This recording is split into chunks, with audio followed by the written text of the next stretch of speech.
ஓம் சாந்தி. சத்குரு வாரத்தினுடைய நல்வாழ்த்துக்கள். 5-10-23 கேள்வி பதில்கள். முதல் கேள்வி, பந்தனம் எப்போது முடிந்து போய்விடும்?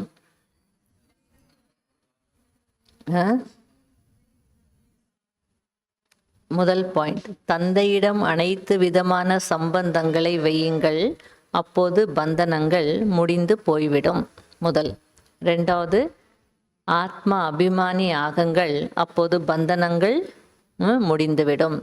மூன்றாவது, வாழ்ந்து கொண்டே இருப்பதற்கு தெரிந்துவிட்டால் பந்தனம் முடிந்து போய்விடும்.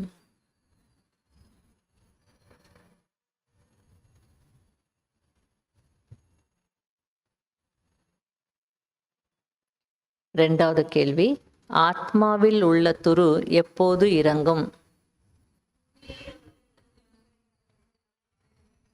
பதில், தந்தையிடம் அல்லது தங்களுடைய நாயகனிடம் புத்தியின் தொடர்பை ஈடுபடுத்தினீர்கள் என்றால் உங்கள் மீது ஏறி இருக்கும் துரு இறங்கிவிடும். மூன்றாவது, எந்த ஒரு முழு முயற்சி இப்போது செய்ய வேண்டும்? பதில், தேகம் உட்பட அனைத்திலிருந்தும் பற்றை நீக்கி அஷரீரி ஆகுவதற்கு முழு முயற்சி செய்ய வேண்டும். அதுதான், வேற எந்த முயற்சி இல்லை, அதுதான் செய்ய வேண்டிய முயற்சி.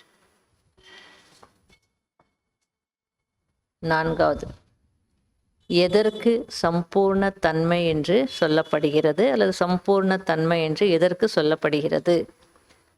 பதில், ஞானம், யோகம், தாரணை மற்றும் சேவை, அதாவது அனைத்து பொக்கிஷங்களிலும் நிறைந்திருப்பது, இதற்கு தான் சம்பூர்ண தன்மை என்று சொல்லப்படுகிறது. அஞ்சாவது, எண்ணங்களின் சக்தியை ஒன்று சேர்த்தால் என்ன நடக்கும்?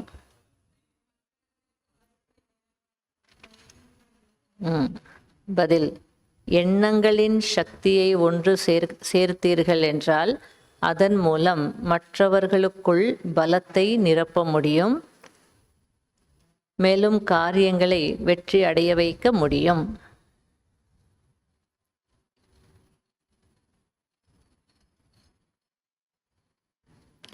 Fill up the blanks.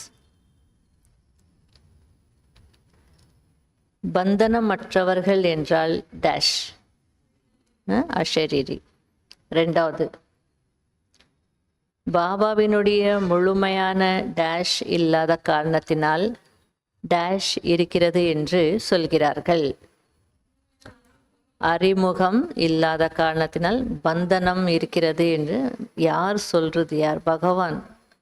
அந்த சொல்றவருடைய அறிமுகம் இல்லாத காரணத்தினால ஏன் முயற்சி செய்யலை, ஏன் சேவைக்கு வரல, ஏன் கிளாஸுக்கு வரலன்னா என்ன சொல்லுவாங்க? பந்தனம் இருக்கு, என்ன பண்ணுறதுன்னு சொல்லுவாங்க. அதனால பாபா அது பகவானுடைய முழுமையான அறிமுகம் இல்லாததுனால்தான் அப்படி சொல்கிறாங்க. மூன்றாவது, டேஷ் மற்றும் டேஷ்,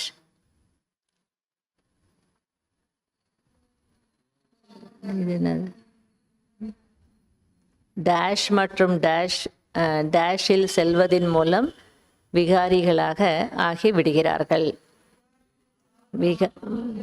விகாரம் மற்றும் பாவ செயல்களில் செல்வதினால் விகாரிகளாக ஆகிவிடுகிறார்கள்.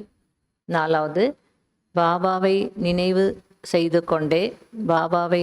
செய்து கொண்டே இருந்தீர்கள் என்றால் டேஷ் அதிகரிக்கும், குஷியின் அளவு அதிகரிக்கும். அஞ்சாவது, நீங்கள் வாழ்ந்து கொண்டிருக்கும் போதே டேஷாக, அதாவது டேஷாக ஆக வேண்டும், பந்தனமற்றவராக, அஷரீரியாக ஆக வேண்டும்.